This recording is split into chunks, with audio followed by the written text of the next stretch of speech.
அனைவருக்கும் தமிழ் வணக்கம். நான் உங்கள் வனசெல்வி அரவிந்தன். தினம் ஒரு திருக்குறள். 2வது அதிகாரம் ஆண் சிறப்பு 16வது திருக்குறள். விசும்பின் துளிவீலின் அல்லால் மற்றாங்கே பசும்புல் தலை காண்பு அரிது. ஆக வள்ளுவர் என்ன சொல்கிறார்? விசும்பு என்றால் வானம்.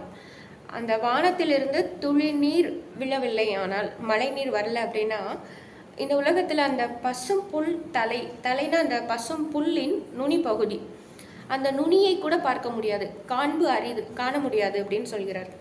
ஏன்? உலகமே எவ்வளவோ இருக்கு, ஆனால் பசும் புல்லை மட்டும் இவன் ஏன் சொல்லியிருக்காரு? திருக்குறளுக்கு விளக்கம் இல்லை இல்லையா?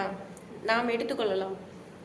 முதலில் உயிர்கள் பசியில் வாடும் மழை இல்லைன்னா அப்படின்னு சொல்லிட்டார். ஏன் அப்படின்னு கேட்டதுக்கு, மழை இல்லைன்னா உழவு நடக்காது, விவசாயம் நடக்காது, அப்புறம் எப்படி உணவு இருக்கும்? உணவு இல்லைன்னா பசினால் தானே இந்த உலகம் வாடும் அப்படின்னு பதில் சொல்லிட்டார்.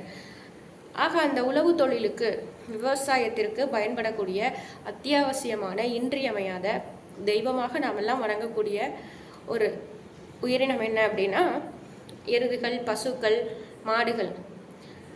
அவைகள் உணவாக உண்ணக்கூடியது இந்த பசும் புற்கள் தானே. ஒருவேளை அதனால கூட சொல்லியிருக்கலாமா? இல்லை விசும்பின் துளிவீலின் என்பதனால் பசும்புல் என்று ஒரு எதுகைக்காக சொல்லியிருக்கலாமா? வள்ளுவன் என்பது எதுகை மோனையை மட்டும் கையாளக்கூடிய சாதாரண கவிஞன் அல்ல, அவன் மகா ஞானி.